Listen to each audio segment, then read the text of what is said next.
ভাইয়া, একটু সাহায্য করুন আমাকে। রাস্তার মোড়ে আসতেই হঠাৎ পেছন থেকে কেউ ডেকে উঠল। আবির পিছন ফিরে দেখল একটি যুবতী মেয়ে তার দিকে তাকিয়ে মুচকি হাসছে আর দ্রুত পায়ে হেঁটে আসছে। বয়স তার মতোই হবে। আবিরের পরনে পাঞ্জাবি আর মাথায় টুপি। মেয়েটাও দেখতে ভীষণ সুন্দর। দেখে কিছুটা তার ভালো লেগেছে। মেয়েটা কাছে এসে তাকে মুচকি হেসে বলল, আসসালামু আলাইকুম।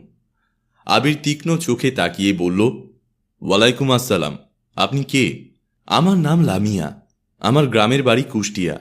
আমি রাস্তা ভুল করে এই পথে চলে এসেছি। আপনি আমাকে একটু সাহায্য করবেন? আপনাকে কিভাবে সাহায্য করব এত রাতে? ভাইয়া, আপনার বাসা কোথায়? এই তো সামনেই। তাহলে যদি কিছু না মনে করেন, আমাকে আপনার সাথে নিয়ে যাবেন। আজকের রাতটা আমাকে থাকতে দিবেন।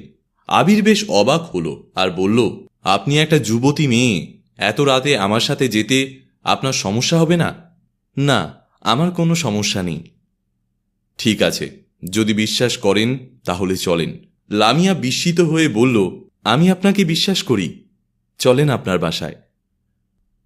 আবির লামিয়া দুজনে বাসায় চলে আসলো। রাতে দুজনে কথা বলছিল। তা দিনকাল কেমন যাচ্ছে আপনার? আলহামদুলিল্লাহ ভালো। আপনাকে পাজামা টুপি পরায় আর দাড়ি রাখায় সব মিলে ভারী সুন্দর লাগছে। চেহারায় একটা মায়াবী ভাব আর নূরের ঝিলিক রয়েছে। আবির লামিয়ার মুখে এমন কথা শুনে অনেক খুশি হলো। আচ্ছা, আপনি মুখে দাড়ি রাখছেন কেন?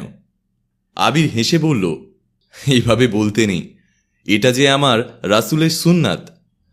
আবিরের কথা শুনে লামিয়া কিছুক্ষণ নীরব হয়ে থাকল। আর কিছু বলার নেই, কি যেন আনমনা হয়ে ভাবছে। এভাবে দুজন কথা বলতে বলতে সারা রাত কাটিয়ে দিল। পরের দিন সকালবেলা লামিয়া আবিরের কাছ থেকে বিদায় নিয়ে চলে গেল। লামিয়া